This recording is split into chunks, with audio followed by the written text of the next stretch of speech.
So I made these weaving poles, 2x2 weaving poles myself. So the actual pole detaches from the metal base.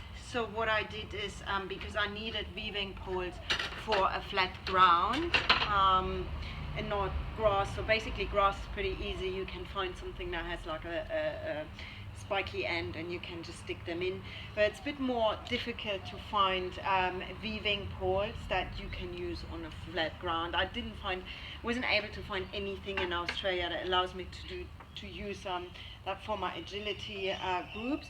So I basically had to make myself these ones. So the way when they are set up, they're going to look like this. Basically have this flat base. It has these sort of legs to the side, these short legs, which give it a bit of stability. And what I do is I put weights on each side. So I'm going to demonstrate at the end how they would look at in a setup. But just so you can take these easily off. And same here.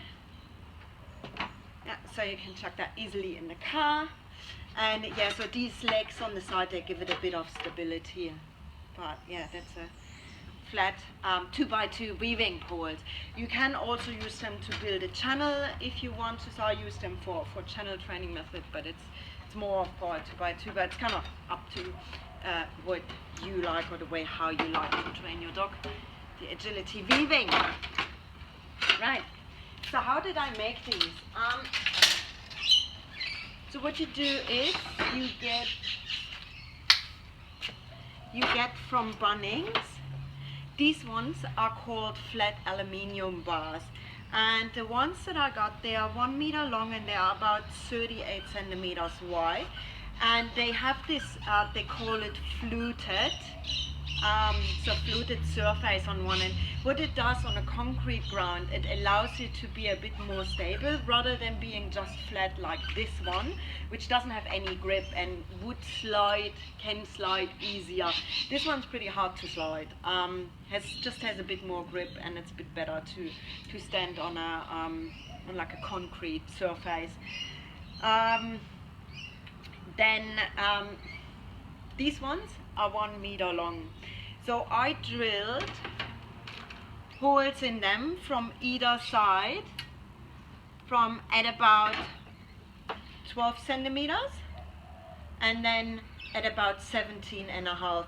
So from either side, so from this end as well as from this end, I drilled one hole at about 12 and another one at 17.5. So same I did on, let's say on this side, 12 and 17.5. So the whole length between the so the width between the two poles is probably a bit more than 60. It's more like 65. I guess when you train for competition, when you train for with the competition standards, you probably have to find, you know, your own way where you put the hole, so you get the standards of like 60 or 50 centimeters width between the poles. But I'm not training on competition, so I'm not really that firm on you know, the spacing, and I did more what suits or works for the dogs in my classes and my clients, what I needed. So I think my spacing between can take the quick measurements between the weaving poles, probably more about 62 centimeters.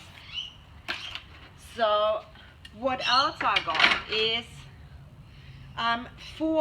3 pairs of weaving poles, so basically 6 poles, 3x2.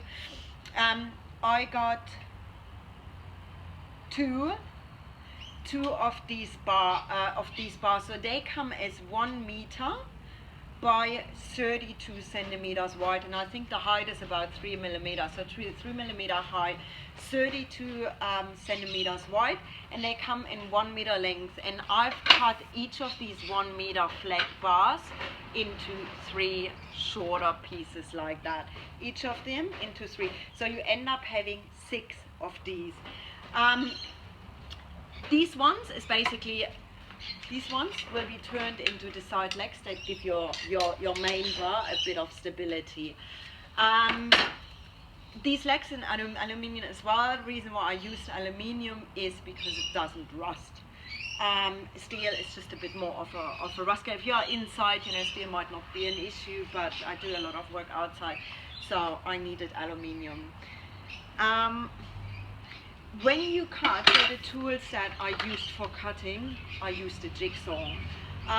So you need to get a metal plate that allows you to cut aluminium. And what I did is, after cutting, I used a file and I just sort of evened out the edges a little bit, because once you cut them there's a little bit of roughness on the edges, so I used the file to kind of just soften that a little bit, so in case I touch it or one of the dogs touches it, so they can't get hurt. So once I had cut all these pieces, so you need 3 of them for 3 pairs. You need 6 of these little pieces. These little legs, I call them legs, they also need a little hole to then attach this to the main bar. The hole is about, I'd say it's about 1.6 centimeters from the edge. So if you kind of make it roughly 1.5, 1.7 something, that should be fine and should work for you as well. What I wanted is basically this to be in a way that when I put this on the main bar and I turn it, it doesn't overlap too much, if that makes sense. I didn't want this to, you know, to stick out like this. It's basically should sit sort of quite neatly in here in most angles. That makes sense. It just reduces the risk of anything getting caught. All about safety. And what else do you need? So you prep these long bars, prep the legs, and then you need to prep, these are called, so let me look on the list. These are called threaded PVC plugs. So the pipes that I've been using, they are 20 millimeter pipes. So they have a diameter of about 2 centimeters. So everything you buy from the piping section needs to fit your pipe. Super important. So these ones are called threaded plugs. So they have a thread outside, and then these ones, so you need 6 of them because you're gonna have 6 pipes. You need these, they are called faucet sockets, and these look like, you basically have one threaded side and one non-threaded side. The threaded side you use to stick on this one, on this little plug. The non-threaded side, which is on the top now, threaded on the bottom, threaded side on the top, will be used to put your PVC pipe in, your actual weaving pole. So after you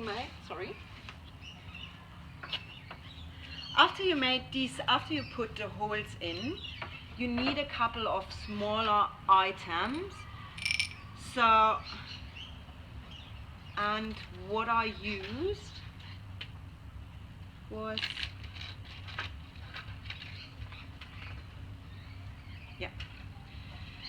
so what I used is, when I used the screws, I only worked with screws that have a rounded head. Reason why I worked with these screws, because they allow me to have my flat bar sitting a bit more flat on the ground than a normal screw would do. A normal screw generally has a head like this, very thick, so, and it doesn't really allow you to sit very stable on the ground. You get more stability through putting these legs on, but still the rounded heads are going to be much better. Washers I'm using, I use rubber washers. Also reason is because of they won't rust, and they just give the whole screws a little bit more of a they basically sit a bit softer. And Not sure if that helps any, but I found it just from the whole feel of working it and how much screws move, I found these rubber washers a bit easier. Then from these bolts, these ones with the rounded head, I got two lengths. I got so they are basically 1/4 by 25 millimeters are these, and I got a few shorter ones. They are 15 millimeters. So I have 25 millimeters and 15 millimeters. The 25 millimeters I use to attach the threaded plug on my flat bar. So the threaded plug goes on the inside, the leg goes on the more outside hole. So I drilled a hole in here. You can see there's a little hole in here. So I drilled a hole in here, which allows me to fit that screw through.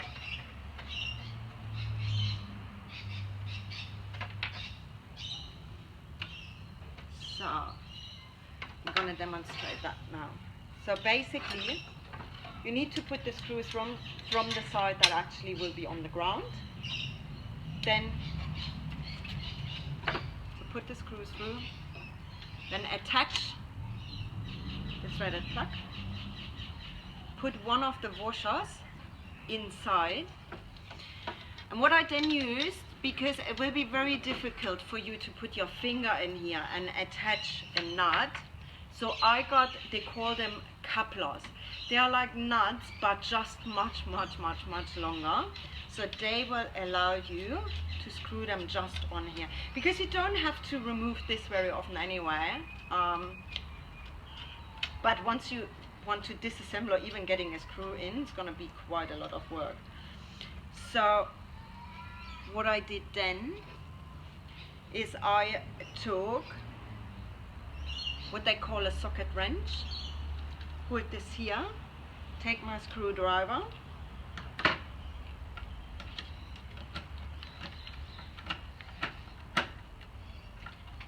and basically just screw this tight. So this sits nice and neatly in here, nothing is sticking out, so that's perfect. Then I need to fix my leg on my flat bar. So the leg is going to be attached on top of the flat bar. If you attach it on the bottom, it gets even more wobbly. So that's why you should attach it on the top. Again, take one of these screws with the rounded top, the rounded head. Put that through from the bottom like this. Take a washer.